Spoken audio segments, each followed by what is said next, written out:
Bien, después justificaremos esta lectura tan antigua, tanto como de 1938. De momento sepan que vamos a darles una sesión de cine como las de antes.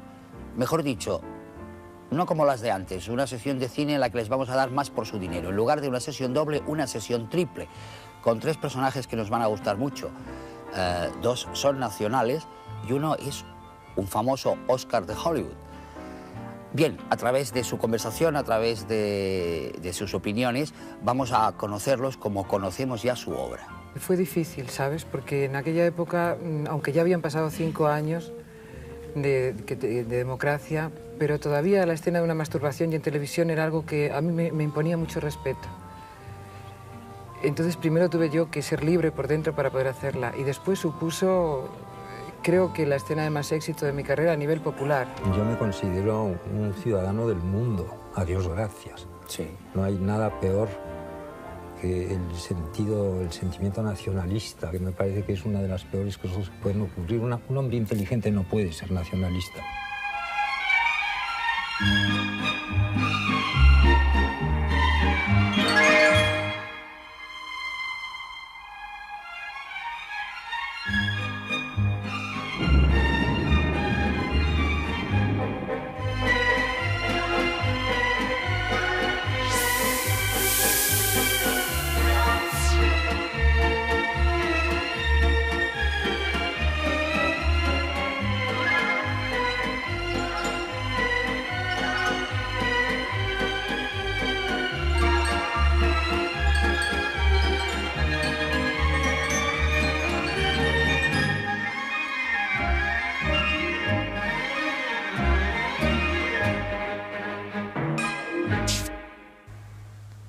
Al encontrar al boxeador tumbado panza arriba, deduje que el combate había terminado. Y puesto que había caído sobre su sombra, le alcé el brazo en señal de victoria. ¿Te ha gustado? Estoy segura de que hay alguien en alguna parte que daría dinero por esa historia. Pues dame un beso.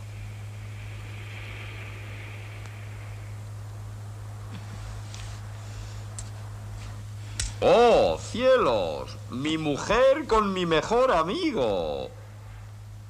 Tu mejor mujer con tu peor amigo. ¿Cuánto?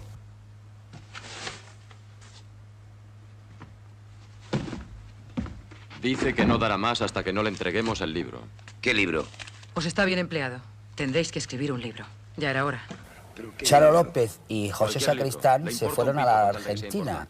Este es el pretexto de esta lectura que les estaba comentando. Charo López, 2 años después, bienvenida. Hola, bien hallado, Terence. Contigo siempre. Tengo aquí el programa de la jornada particular, la obra que te llevó a Argentina. ¿Cómo han sido esos 2 años? 2 años casi y medio, ¿no? O casi Pues han sido 2 años donde me han pasado cosas muy buenas, cosas regulares, cosas malas, donde he aprendido mucho y supongo que también he desaprendido, no sé. Yo sé que en Argentina, bien como vulgarmente se dice, has arrasado. La gente creo que te tira flores por las calles y cosas de esas. No sé, en Argentina ocurrió que cuando yo llegué ya lo que estaba formado era muy fuerte, me superó.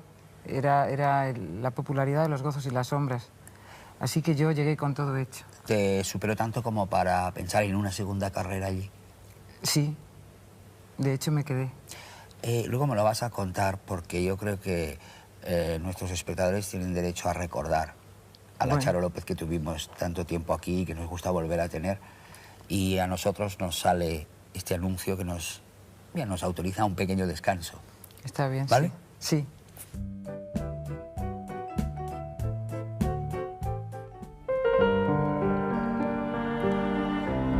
Rosario López Piñuela, según reza su carné de identidad, se formó bajo la disciplina castrense de las jesuitinas.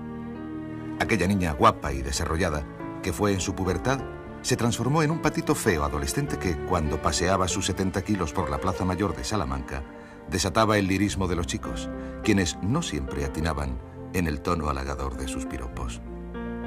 El patito feo, que había estudiado filología románica y aprendido francés en París, se transformó en un cisne hermoso e inquietante que llegó a hacerse pruebas para interpretar el papel de la Virgen en La Vía Láctea de Buñuel. Hizo películas minoritarias y cientos de interpretaciones en televisión. Gracias al personaje de Clara Aldán en Los gozos y las sombras, encontró el reconocimiento popular, la valoración profesional y una plenitud personal rayana en la euforia.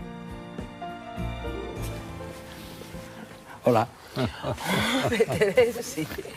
No me lo merezco, ¿eh? No, perdona, no es para vosotros. Ya está otorgado desde hace 40 años. ¿A quién? A la persona que luego vamos a encontrar. Ah, claro. Y que viene de precioso. Hollywood, no para recibirlo, pero para encontrarse con nosotros. José Luis, ven cartas estupendas a una señora estupenda. ¿Por qué este título? No son cartas a una señora estupenda, son cartas a una estupenda señora, que no tiene ¿Qué nada que diferencia ver. hay? Oh, muchísima. Una señora estupenda es una señora que está físicamente muy bien, y una estupenda señora es una señora que, además de estar físicamente muy bien, pues es estupenda por otras razones, porque es muy inteligente, muy sensible, muy civilizada, en fin, todo lo que es la señora estupenda en cuestión. Esto sugiere, tal vez, un tipo de señora que ha entrado ya en un grado de madurez.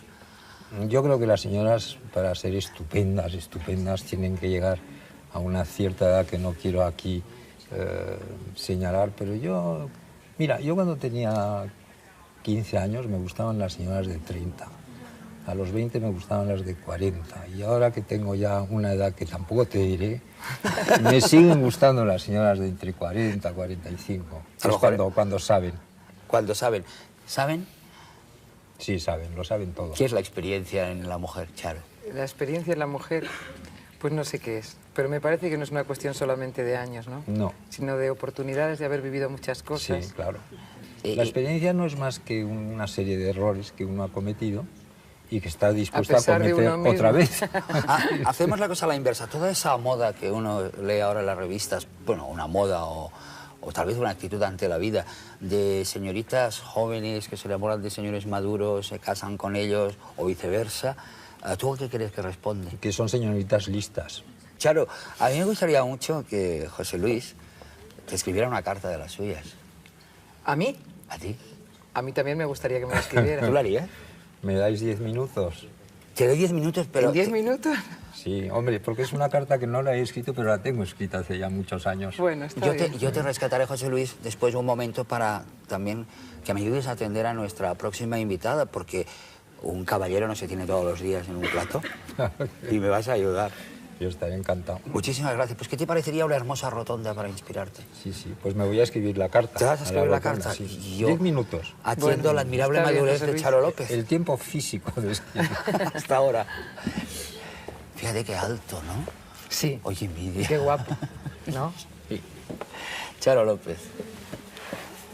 Hola. Después de 2 años, y yo me permito recordar unas declaraciones tuyas, tú decías que habías adoptado la soledad como forma de vida y la elogiabas. Ahora no es así. Bueno, yo no creo que nunca haya dicho que haya adoptado la soledad como forma de vida, sino que la soledad a veces es una opción y está muy bien además, pero yo creo que está muy bien cuando es una soledad querida, no cuando es una soledad obligada. ¿La tuya era obligada en un determinado momento? Sí, era obligada porque, bueno, para vivir con otra persona tienen que pasar una serie de cosas por aquí. Sí. Entonces no pasaban. Charo, el público cuando te fuiste te recuerda todavía, no solo nuestro público, sino también el de Argentina, sé que allí fue un gran impacto, te recuerda por una escena que fue muy osada en su momento.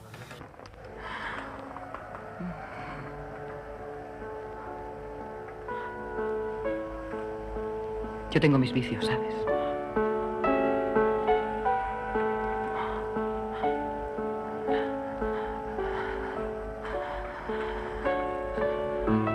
Carlos. ¿Una cama? ¿Para qué? Porque tienes derecho al secreto de tus pecados. ¡No!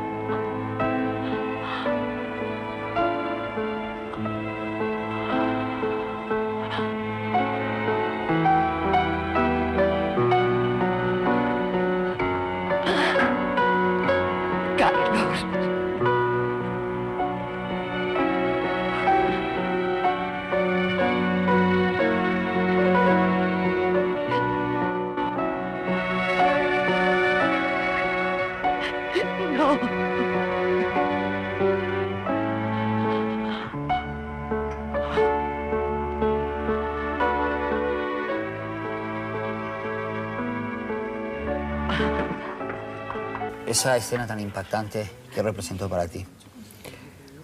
Para mí significó, primero, atreverme yo como persona a interpretarla.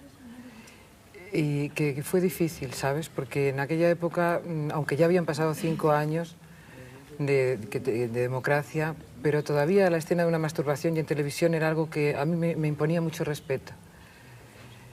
Entonces primero tuve yo que ser libre por dentro para poder hacerla y después supuso, creo que la escena de más éxito de mi carrera a nivel popular, es decir, no estoy hablando ni siquiera de...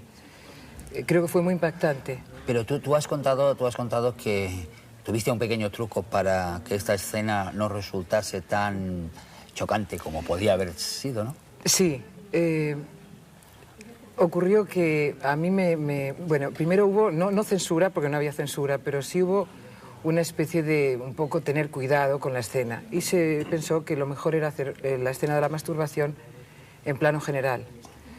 Pero yo hablé con el director y con el productor Jesús Navascués y llegamos al acuerdo de que era mejor no ir al plano general, sino hacerla, bueno, con cuidado. Tenía que parecer para los niños que yo estaba enferma. Y, sin embargo, los adultos deberían de entender la escena en todo su significado. Pero a mí me pareció que era, no sé, que no me iban a aceptar, que era muy brutal hacer una masturbación y aparecer en todo el esplendor y en todo el gozo de lo que supone una masturbación. Entonces yo pensé que había que pedir como perdón. Y la forma en que yo encontré de resolverlo era realmente pidiendo perdón. Y al final lloraba y me arrepentía de haber llegado a aquel extremo, ¿no? Tú has comentado en alguna ocasión, ¿no? Estaba en alguna entrevista, que una de tus angustias en un momento determinado era vivir pendiente de una llamada telefónica ofreciendo trabajo. ¿Es eso cierto? Más que eso, yo decía que para el actor se producía una situación de mucha ansiedad porque era una profesión que dependía de que sonase el teléfono. Y de hecho es así la profesión, porque es la única forma de contacto que tienen con uno, que es el teléfono. Lo que pasa es que hoy en día pienso que aunque el teléfono es la forma de comunicarse con nosotros, me parece que es mejor, si uno puede, hacer que suene el teléfono de los demás, es decir, generar uno su propio trabajo. Y hay una diferencia sustancial en eso, aunque de todas formas uno vive pendiente del teléfono, claro. Todo de seguir de un papel a otro, de una película a otra. ¿Tú en qué notas que te ha servido? No lo sé, en muchas cosas, pero no siempre son cosas positivas las que aprendes. Cuando trabajas tanto como, por ejemplo, tanto en la televisión como yo he trabajado, a veces también aprendes cosas malas que hay que desaprender luego, ¿eh? Aprendes a tener recursos fáciles y baratos, aprendes a tener tics, aprendes a defenderte con un mínimo de recursos, ¿no? Sí. Tú has trabajado, has sido una actriz como bastante solicitada por directoras, además de directores, al menos las que han habido. Sí. ¿Qué diferencia has notado entre el trabajo de un hombre cuando dirige o de una mujer cuando dirige? Pues fíjate, he notado que con frecuencia las mujeres pelean mucho más porque yo salga favorecida que los hombres. Porque los hombres dan por supuesto que yo voy a salir muy bien, pero las mujeres saben que es muy difícil. Entonces yo creo... ¿Por qué? Porque no es nada fácil ponerse delante de una cámara, interpretar bien, estar favorecida, tener la mejor luz, no. Pero los hombres dan por supuesto que una mujer guapa está siempre... Bueno, suponiendo que yo sea guapa, una mujer atractiva está siempre bien. Sin embargo, las mujeres saben que no, que eso es sumamente difícil, que se puede salir muy mal si no se cuida, ¿no? Yo lo que te voy a preguntar, que hay un momento en que tú estabas un poco hasta las narices de esto del cine y decidiste volver a tu trabajo de maestra. ¿Qué pasó para...? ¿Es que fue una desilusión muy fuerte o cómo? No, hubo un momento antes de Fortunata y Jacinta en que yo tenía trabajo, siempre tenía muchísimo trabajo, pero a mí me parecía que aquello no tenía mucho sentido, porque por una parte yo no encontraba ese papel que te hace popular, que es el papel en que el público te asocia a un personaje y te proyecta en lo que tiene ese personaje a ti, que eso es lo que pasó en Los gozos y las sombras, sí, ¿no? Entonces no ocurría nada. Y a mí me parecía que no tenía mucho sentido el trabajar por trabajar. Entonces yo intenté volver a mis clases, porque mis clases eran muy divertidas. Pero no te quisieron, creo, porque los padres de los en aquella alumnos... época ocurrió que los padres de familia dijeron que, bueno, que como una profesora iba a ser... iba a enseñar a... Una actriz iba a dar clases a sus hijos, ¿no? Pues sí, entonces, bueno, tuve la suerte inmensa de que me rechazaron, sí. Tú tienes unas declaraciones donde comentaste que tú a ti el famoso shock de los 40 años no te produjo el menor shock, que era un cuento. Yo no sé, yo sí creo que pasen cosas a los 40, y muy hondas, pero también creo que pasan a los 30 y a los 25. Las de los 40, no disimulemos, son un poco particulares. Lo que pasa es que a mí me ha llegado a los 40 muchas más cosas. Además de muchos años, me han llegado experiencias que no había vivido antes, pues me ha llegado, para empezar, una fundamental, que ha sido lo que se llama la popularidad y el éxito. Y me ha llegado también el amor. Me resulta un poco crudo hablar así. Es un poco... No, ¿por qué? Bueno, por pudor. Se te ha idealizado mucho, o bien como una mujer tremenda, como la Mauricia de Fortunata y Jacinta. Sí, pero la Mauricia era una tierna, no era una mujer tremenda. Bueno, pues ya me entiendes, temperamental y así, o bien como una mujer sofisticada, guapísima, importante, ¿no? Alba Gardner, se ha dicho mucho. Y de repente una Jonata particular era una humilde ama de casa, ¿no? Sí, ya ves tú lo cómoda que yo está en ese papel, porque yo creo que cualquier tipo de encasillamiento va en contra del actor. ¿Te has sentido encasillada, como yo digo en alguna ocasión? No, encasillada no, incluso es una palabra que no siempre determina un hecho real. Es decir, yo por una parte me encuentro sofisticada, lo cual me parece absurdo, porque creo que es una de las pocas cosas que no soy nada, ¿no? Sofisticada. Y por otras me ven a veces eso, pues una mujer tremenda. Chula, por ejemplo, ¿no? Bueno, yo creo que soy mediterránea, nada más. ¿Cómo llegas a la Argentina? Mira, la primera vez que voy, nos contratan a Pepe y a mí, vamos de la mano de Carlos Gandolfo. Pepe Sacristán. De Pepe Sacristán, sí, perdón. Para hacer una jornada muy particular. Pepe ya era popularísimo en Argentina por Solos en la Madrugada, y yo por Los Gozos y las Sombras. De forma que cuando llegamos allí éramos popularísimos, y eso es muy, muy impactante, sin haber trabajado en un país que te reconozcan, ¿no? Sin haber tenido unos años de lucha detrás. Es una sensación muy especial. Entonces ahí estuvimos 7 meses con el teatro lleno, y cuando llegó el momento de terminar, Pepe se vino, yo vine, estuve exactamente 10 días y pensé que yo tenía que volver, que tendría que... Me parecía que mi obligación era solidificar aquel puesto profesional que había conseguido el primer año y ponerme a prueba. Y bueno, entonces llegué a España, estuve pensando sobre textos, decidí por fin que lo que más me interesaba era hacer un autor español, porque en Argentina todo lo español tiene un eco y además muy profundo. Y bueno, hablé con Sebastián Junyent y él me dio los derechos de Hay que deshacer la casa. Que había sido ya un gran éxito aquí. Que había sido aquí un gran éxito. Bueno, y en Argentina el teatro español, los autores españoles gustan muchísimo. Yo me imagino, si ahora se viese en Argentina, bueno, ahora a pesar de los problemas y del momento tan difícil que están pasando, pero bueno, aún así puedo intentar hacer una abstracción, el éxito que tendría la Carmen Carmen, o una obra de Fermín Cabal, o de José Luis Alonso de Santos, porque gustan muchísimo los autores españoles. Y con con Sebastián Junyent ocurrió algo quizá aún más fuerte que con una jornada muy particular. Hemos estado 9 meses con el teatro lleno. Hay unas fotos de que tú estás haciendo un número como una parodia de Bodas de Sangre, con un cómico argentino. Eso es parte de las cosas que he hecho en Argentina. Además de hacer teatro, he hecho televisión, y una de las cosas que hice fue con Carlos Perciavale, que es un actor, tú conoces, ¿no? Sí, perfectamente. Muy genial. Hacer un trozo de Bodas de Sangre, sí. ¿Tú tienes vis cómica? Yo creo que es lo que más tengo. Lo que pasa es que a mí... Sí. Pero no te lo han aprovechado, ¿no? Eso no es culpa nunca de nadie, eso será culpa mía. Yo pienso que como siempre me ha tocado hacer papeles muy, muy dramáticos, ese personaje es el que yo me he puesto y entonces la gente me ve así. Pero los amigos, como tú y como otros tantos, sabéis que no es mi personaje de verdad para nada. Lo que pasa es que yo tengo que ser la que dé vía libre a ese personaje cómico que soy yo, sin duda ninguna. Has hablado de horizontes. ¿Cuáles eran tus horizontes, pongamos, bueno, en tu adolescencia, en Salamanca? ¿Cómo era esa adolescencia?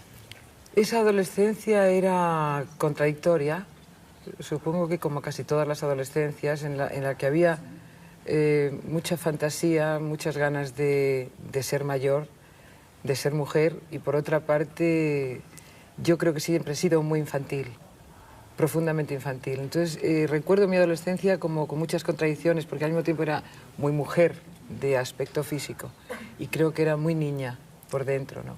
Muy mujer de aspecto físico. Es verdad que los profesores en la escuela, por ser tan mujer y tan guapa de aspecto físico, en fin, te deparaban con cortesías que a las otras niñas no. O sea, que si tú llegabas tarde, pues decían, bueno, pues pasaban. Bueno, no sé.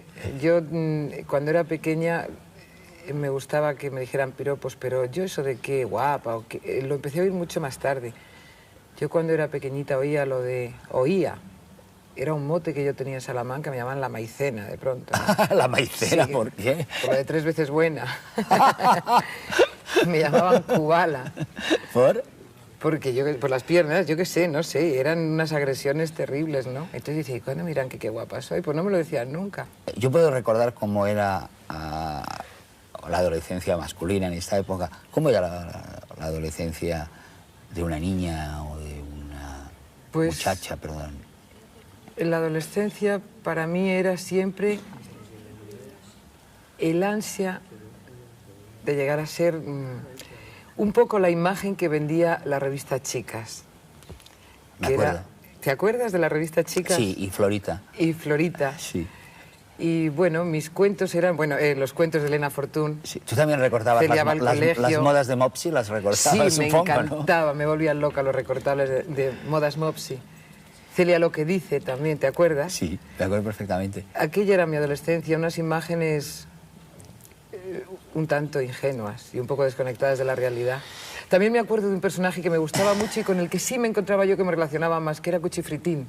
Ah, eso no me acuerdo. ¿Te acuerdas? No, no. ¿Qué era? Que pisaba con el triciclo el rabo al gato, era malísimo. Era también un personaje de Elena Fortún. ¿Y tú te acuerdas de canciones que evocaban, escritas por españoles, películas, como aquella que evocaba la sombra de Rebeca? Yo me acuerdo mucho de los cuplés, me acuerdo mucho que los oía en el patio. Y me acuerdo también de los anuncios, de la publicidad de la televisión, de la televisión, de la radio. Sí. Y me acuerdo de La Pasionaria, me acuerdo de haberla oído. Me acuerdo ¿Cómo había eso de La Pasionaria? Sí, yo recuerdo estar jugando en el patio de mi casa y oía de las radios, oía La Pasionaria, y recuerdo también que muchos la quitaban, otros hablaban... Sí, pero La Pasionaria sería una infiltrada, porque en esa época... No, pero se oía, yo la he oído de pequeña en la radio, seguro. Bueno, debía ser una radio del extranjero.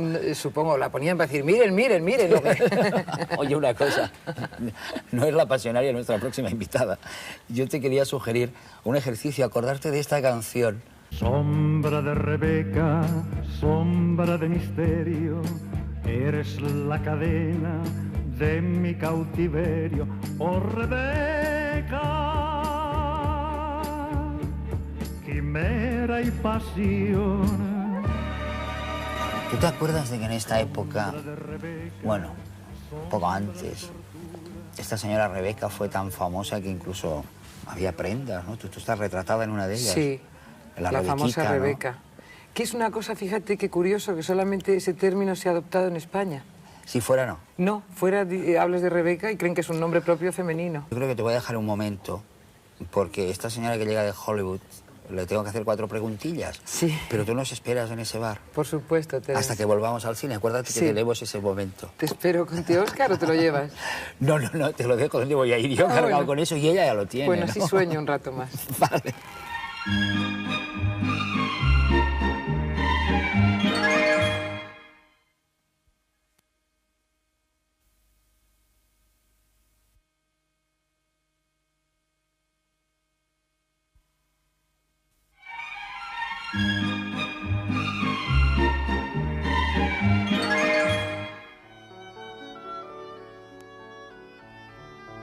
Joan Fontaine obtuvo su Oscar dejándose asustar por un ambiguo Cary Grant en el film de Hitchcock, Sospecha. Pero antes, el mago del suspense la había catapultado a la fama permitiendo que la asustase la sombra de la pérfida Rebeca. Por si no bastase con la difunta, la dulce Joan veíase amenazada constantemente por una ama de llaves que se hizo tan famosa como la película, la señora Danvers. También la asustó mucho un juvenil Burt Lancaster en Sangre en las manos, pero Cansado de tantas amenazas, Joan se refugió en otros brazos más serenos. Llegó a la cumbre del cine romántico con Carta a una desconocida, La ninfa constante y Alma rebelde. Títulos que la confirmaron como la ingenua por excelencia del cine americano. Pero también se cansó de tanta dulzura y probó suerte en las heroínas perversas, al tiempo que demostraba su capacidad para la comedia en títulos como El vals del emperador y El pirata y la dama. En su espléndida madurez, escandalizó a América permitiendo que la besase el cantante de color Harry Belafonte. Y entre dulzura, amenazas y escándalo, pasó al teatro con gran fortuna. Por si fuese poco, en la vida real es la odiada hermana de otra famosa actriz, Olivia de Havilland, la inolvidable Melania de Lo que el viento se llevó.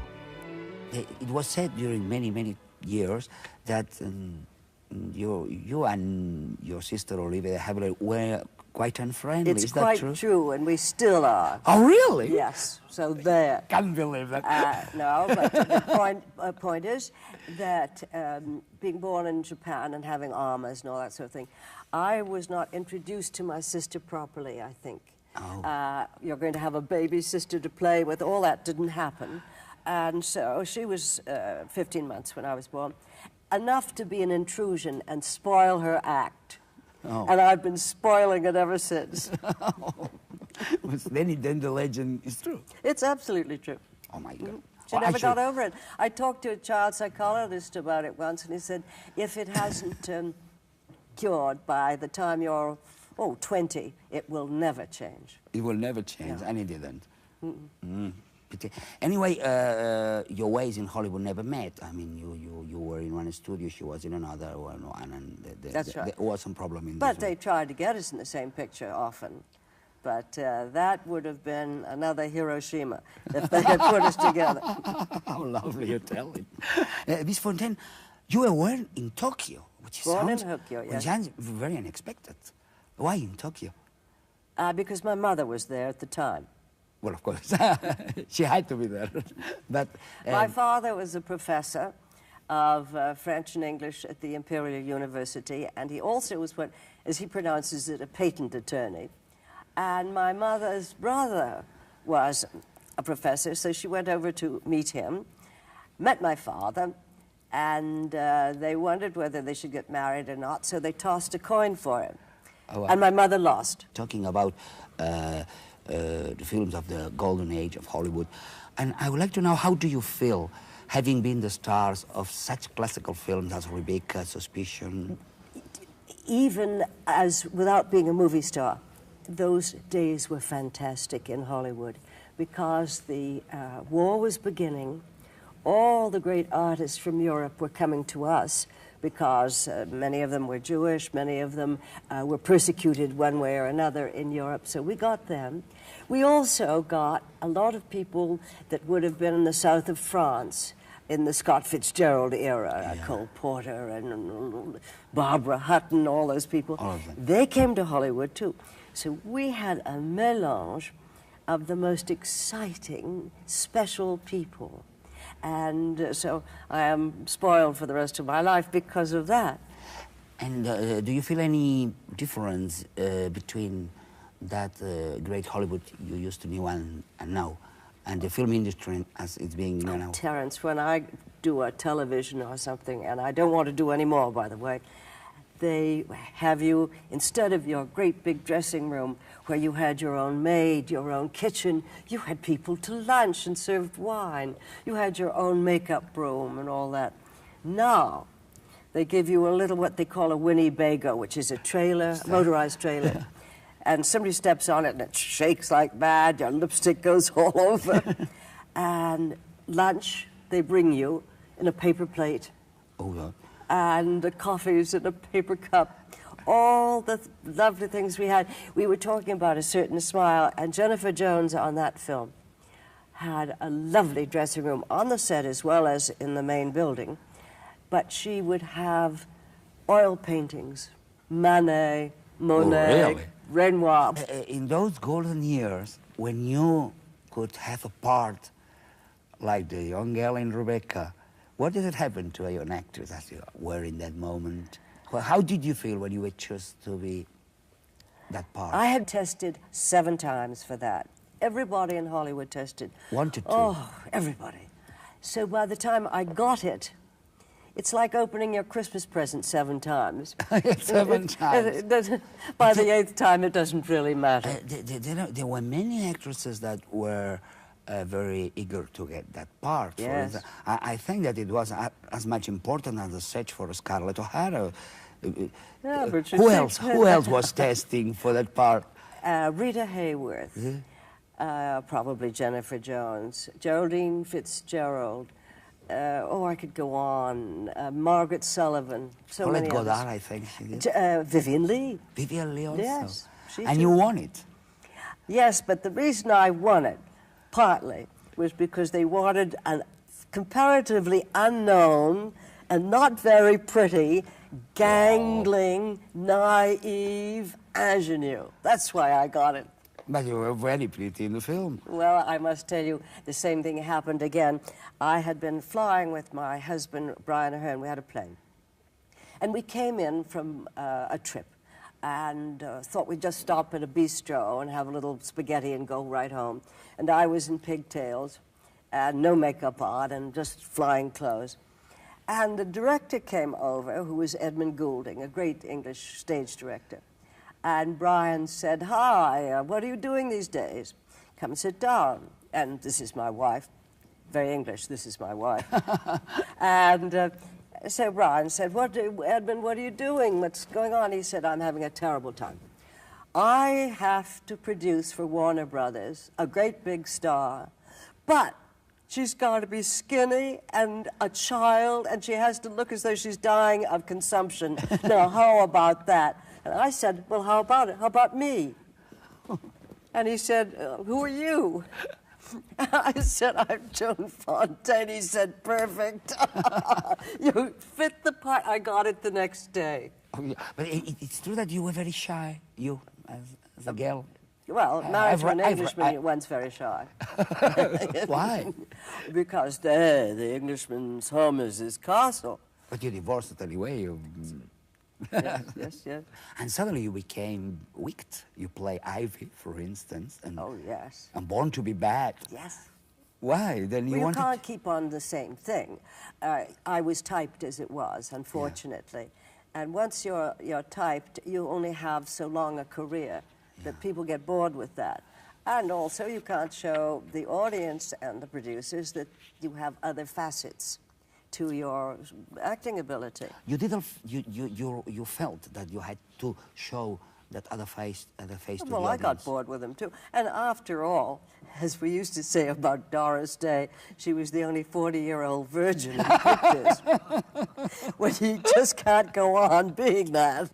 In the 50s, you played one film which was very publicized as something like a scandal, which was Island in the Sun. And in that picture, Harry Belafonte was the most beautiful man ever.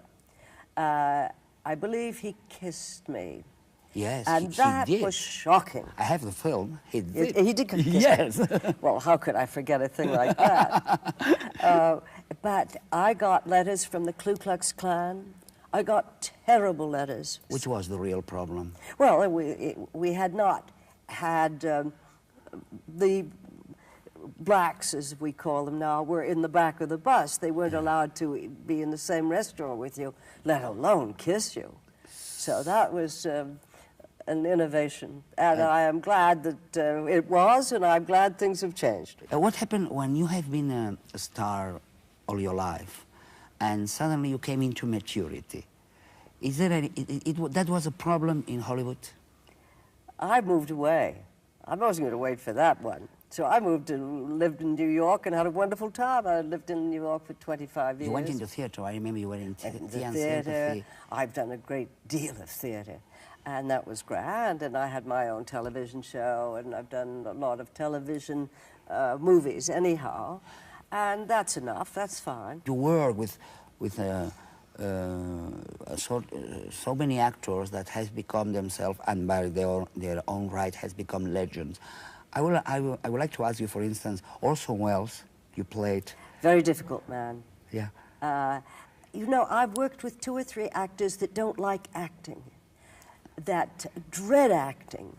Jennifer Jones was one. She's a lovely friend, but she got terribly nervous and perspired.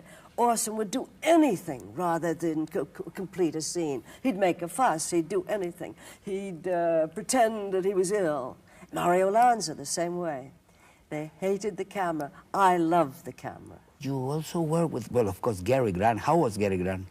Very precise, as I said. He knew his camera angles, his lighting. He came fully prepared. He was, of most actors I've worked with, probably less concerned with the other actor than with his own performance. On the other hand, Charles Boyer cared more about your performance than his own. And you could feel it. And you could feel the love and the kindness in him. Is there any actor working with you that you have come to hate, that you couldn't stand him? Someone who made you things difficult and all those things? Yes, you know, we're all professionals. And whether we have our private feelings or not, we try not to show them. What about Mrs. Danber, who hated you so much in the film? Judith Anderson. Yeah. Well, she wasn't exactly chummy, let's put it that way. She wasn't chummy? No, I wouldn't say she was. She was a great tragedian, I think. I would say she was playing her role on and off the stage. Oh, my God. that should be hell. I would ask you, is there any role you wanted to play and you haven't? I have so many hobbies. I've flown a plane. I've ridden to hounds. I've won a balloon race over Rotterdam. I garden. I needlepoint. As I said, you know, I'm in the theater. I cook. I do so many things that I never waited to find out about that. I'm too busy doing other things. ¿Por qué estás tan pálida? ¿Temes por mí? Solo lo sabré cuando Rebeca esté libre. Será pronto. Pero seguirá Ivanhoe siendo Ivanhoe. Un hombre dividido son dos hombres. Continuaré siendo Ivanhoe. Tal vez sí, tal vez no. A ti te concierne elegir, no a mí ni a Rebeca. ¿Crees que acudo en su ayuda porque la amo? Contestaría si supiera dónde acaba la piedad y dónde empieza el amor. I want to introduce you my new guest, a great Spanish writer and a real gentleman. I wouldn't be surprised. Where is he? José Luis. ¿Cómo estás? Hello. Lovely to see you again. He will help me. Very nice. You're looking exactly the way you did when we were in... 5 years ago. Yes. San Sebastian. Yes. At the film festival. At the festival. I introduced her to me. You had introduced Miss Fontaine. Lovely to see you. How do you stand the mediocrity of our actual life? Of our what life? Our actual life, the modern life. You were talking about the golden years. Well, as a writer, now, what absolutely floors me, an actor has to play many roles. But as a writer, you have to play the female roles and the male roles and all of them. How can you speak like a 5-year-old child if you're writing it? I never found an explanation, but it's a sort of a miracle, I must say. It's extraordinary to do that. Yes. I think it's one of the greatest gifts ever to be a writer. I believe so, yes. Because you must be so many people. And 76 films behind me as an actor, too. 76 films. Because of your scripts or your novels? No. I made my first film when I was 40 years, was the famous film The Lovers of Louis Malle. And then they called me from Hollywood for Breakfast in Tiffany with Audrey Hepburn. Which, if you had to choose between one form or the other, which would you take? Writing. Writing. Definitely, yes. Fue soldado del bando nacional, conductor de ambulancias, herido de guerra y miembro de un pelotón de fusilamiento porque su padre quería convertirlo en militar. Escapó de la posguerra y del destino paterno para convertirse en criador de caballos en Argentina, en modelo publicitario y en actor de cine. Paseó sus 2 metros de galanura por el todo París. Se enamoró platónicamente de Jean Moreau, junto a quien dio sus primeros pasos cinematográficos, y se emborrachó, por orden de Blake Edwards, quien quería que la fiesta de Desayuno con Diamantes fuera lo más real posible. Como periodista, ha tenido contacto con gente tan dispar que entre sus personajes se encuentran Indira Gandhi y uno de los delincuentes más codiciados por la policía británica, Ronald Biggs, el cerebro del que se denominó el asalto del siglo. Hay una cosa curiosa que yo mismo no sabía, que en Francia te han definido como un escritor francés de origen español. ¿Cómo se come esto, José Luis? Bueno, yo creo que es bastante natural. Yo escribo en francés siempre, desde un principio, ¿no? Y cuando volví a España hace 9 años y empecé a escribir artículos y tal y cual, me costaba muchísimo trabajo. He empezado escribiendo con diccionarios, sí. Ahora ya me he soltado un poco, pero los franceses tienen un talento extraordinario para fagocitar a todo lo que viene de fuera y que de una manera u otra sobresale. Inmediatamente lo convierten en un producto francés. Picasso es un pintor francés, claro, para los franceses. Y hay muchísimos escritores buenos franceses que son extranjeros. Grimm, por ejemplo. Hay un momento que tú ganas un premio muy prestigioso, el premio de la Universalité de la Langue Française. Un premio para mí muy importante porque es el único premio que se puede dar a un señor que escribe francés pero que es extranjero. Es decir, yo, por ejemplo, podría tener otros premios, pero ese es para mí el más importante, porque es decir, usted no es de aquí, pero usted escribe. Pero de todas maneras, al no ser de allí, ¿cómo se llega a dominar la lengua de allí? Hombre, yo creo que es una cosa bastante evidente. Yo me mandaron a un colegio francés cuando tenía 8 años hasta los 16, que es cuando se forma el carácter y cuando se hace la cultura, en realidad, de una persona. Después, a los 16 años, vino la Guerra Civil. Después de la Guerra Civil estuve 2 años en Barcelona y después otra vez a Francia, donde he pasado pues toda la vida, 40 años en París. Claro. Yo al franquismo le debo algo extraordinario. Le debo 40 años de París. A ver, ¿de dónde los hubiera sacado? Oye, ¿y qué habías escrito para acabar en la cárcel en 1941? Yo no acabé en la cárcel en el 41. Estuve detenido. A mí me denunció un extraño personaje que andaba por ahí, que todavía creo que existe, que se llamaba Miguel Utrillo. Yo estaba en Sitges con César González Ruano, con Ignacio Agustí, y entonces pues yo creo que nos habíamos tomado unas copas y empezamos a decir barbaridades sobre el régimen, y el señor Utrillo se fue directo a la Guardia Civil y nos denunció, y entonces me detuvieron. Pero muy poco tiempo. Muy poco tiempo, o sea, sí. Pero no fue por un escrito o por un... No, yo lo que tuve fue un proceso por injurias al jefe del Estado cuando publiqué mi primer libro, que se llamaba Las Ramblas acaban en el mar. Entonces me pusieron una querella por injurias al jefe del Estado y me condenaron, creo recordar, que a 14 años. Caray. Y después en el segundo libro, no, pero en el tercero me volvieron a hacer otro proceso y me volvieron a condenar. Con orden de busca y captura, que por eso no volvía yo aquí. Tú has tenido querellas bastante notables. No, he tenido 3. Bueno, son notables, las 3 de ellas, y se pueden decir los nombres. Son notables porque han sido siempre con la misma familia. Me han puesto querellas don Ramón Serrano Súñer, el duque de Cádiz y el marqués de Villaverde, o sea que fíjate, y nunca más he tenido ninguna clase de querella, jamás.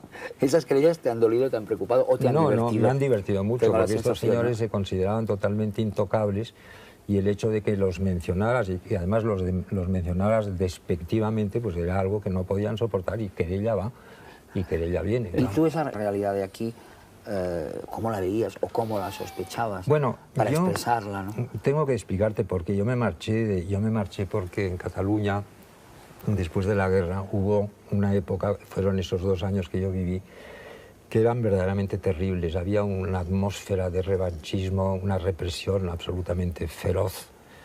Y era una cosa que la gente, entre los que yo vivía, lo encontraban perfectamente natural. Habíamos ganado, por lo tanto, los que habían perdido que se fastidiaran, ¿no?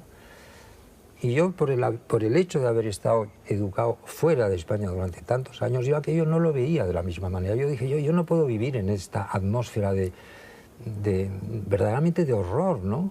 Y entonces veías verdaderamente gente muerta de hambre, pero de verdad, ¿eh? Sí, sí. Mujeres macilentas, gente que verdaderamente decías, bueno, esto no se puede ver más que en un país africano en plena sequía, ¿no? Después volvías a tu casa y se comía en aquella época 12 platos. 12 platos. Caray. Y yo un día me acuerdo que le dije a mi padre, digo, pero ¿cómo podéis comer así, sabiendo que a 50 metros se están muriendo de hambre? Y te contestaban, bueno, esto ha sido siempre así y siempre será. Y les parecía totalmente natural. El papel de la aristocracia española en este momento, que es una cosa de la cual se ha hablado mucho, tú supongo que puedes contarlo de primera mano, ¿cuál fue? ¿En aquel momento? Sí. Hombre, estuvieron todos del lado del general Franco. Ahora, tengo que decirte también que el general Franco se empezó a oír hablar de él ya muy entrada la guerra, porque, por ejemplo, yo que hice la guerra del lado de Franco, Franco para nosotros era un general más, porque había otro, había Sanjurjo que se mató, después había Mola, que lo asesinaron probablemente, y después llegó este señor. Pero en realidad nosotros hacíamos esa guerra convencidos de que era para una restauración de la monarquía de Alfonso XIII. Es decir, que cuando por ejemplo, yo sé que mi padre se volvió antifranquista furibundo el día que se dio cuenta que aquel señor se iba a quedar toda la vida y que nunca iba a dar paso como después ocurrió. ¿Tú desde el exilio tenías la impresión de que este señor se iba a quedar toda la vida? A toda la vida, a toda la vida. Se veía, o sea, no... Y mira, yo en el año 50, cuando me instalé en París, corté por lo sano con los exiliados españoles, porque pensé, voy a vivir y voy a vivir muchos años, por lo tanto me tengo que integrar al país enteramente, no puedo aquí jugar al exiliado. No puede ser, ¿no? Porque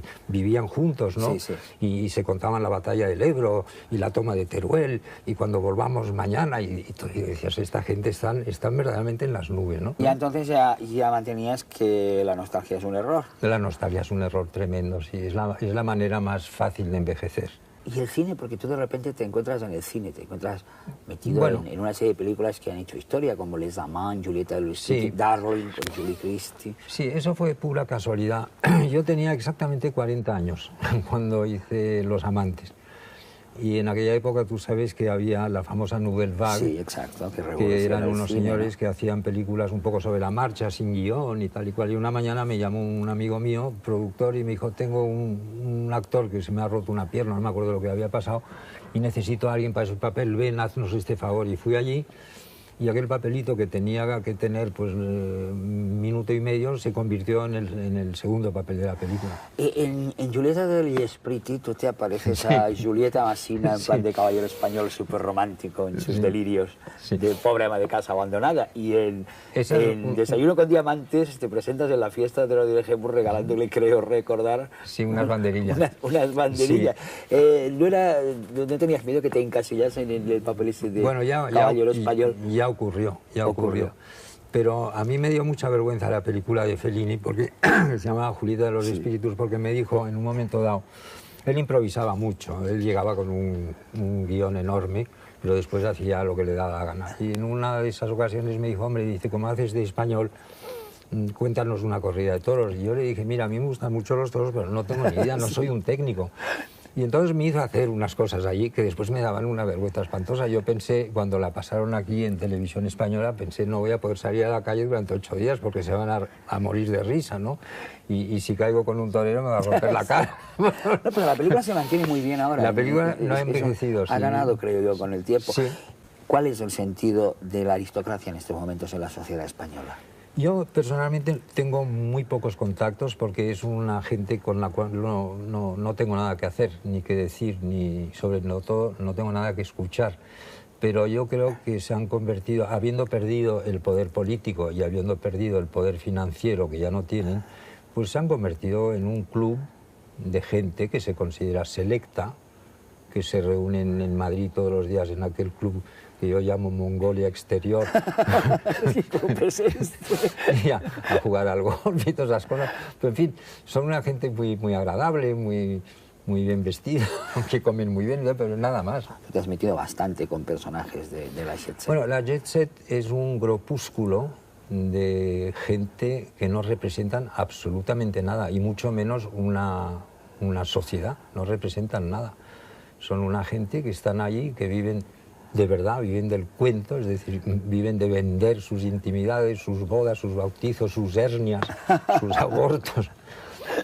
Y es muy curioso que en un país donde hay tanta gente estupenda como en España, que hay una gente maravillosa, de la cual no se hable en una cierta prensa más que de este grupo de 30 o 40 personas que no tienen el menor valor, que no representan nada. Los coges uno por uno y este señor ¿qué ha hecho? ¿Ha escrito un libro? No. ¿Ha pintado un cuadro? No. ¿Ha hecho una música? No. ¿Qué ha hecho? Nada. Oye, no quisiera, tal vez como penúltima pregunta y sin querer levantar recuerdos que podían ser duros, pero hace poco tú tuviste la amenaza de la muerte. En fin, ¿cómo reaccionaste ante el cáncer? Sí, bueno, yo estaba trabajando en el Teatro Marquina y bueno, un día tuve una especie de dolor en la garganta, me fui a ver a un médico, me estuvo tratando durante 6 semanas como si tuviera una infección y a las 6 semanas le dije, oye, habría que hacer un análisis de esto porque cada semana me hacía una punción, me hacía mucho daño y me dijo, pues sí, es una buena idea. Y a las 48 horas llamó a mi mujer y le dijo, mire, sea usted fuerte, pero este señor tiene un cáncer, está gravísimo y le queda muy poco. Entonces mi mujer dijo, bueno, ¿cómo muy poco? ¿Cuánto? ¿1 año, 2 años? Dice, no, apenas 15 días. Caray. Al día siguiente cogí el avión, me fui a París, al centro de Villejuif, y me curaron en 7 semanas con una radioterapia y esa es la historia.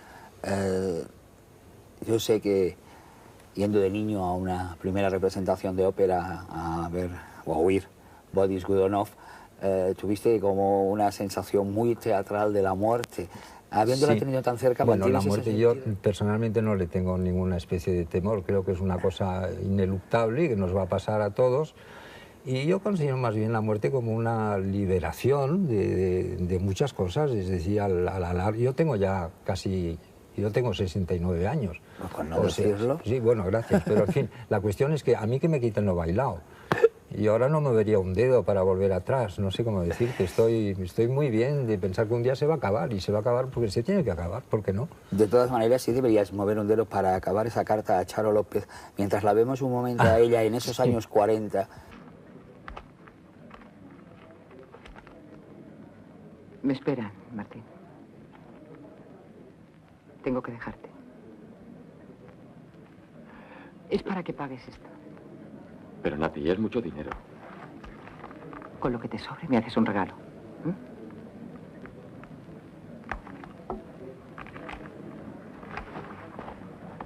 Oye, Nati, ¿dónde vives?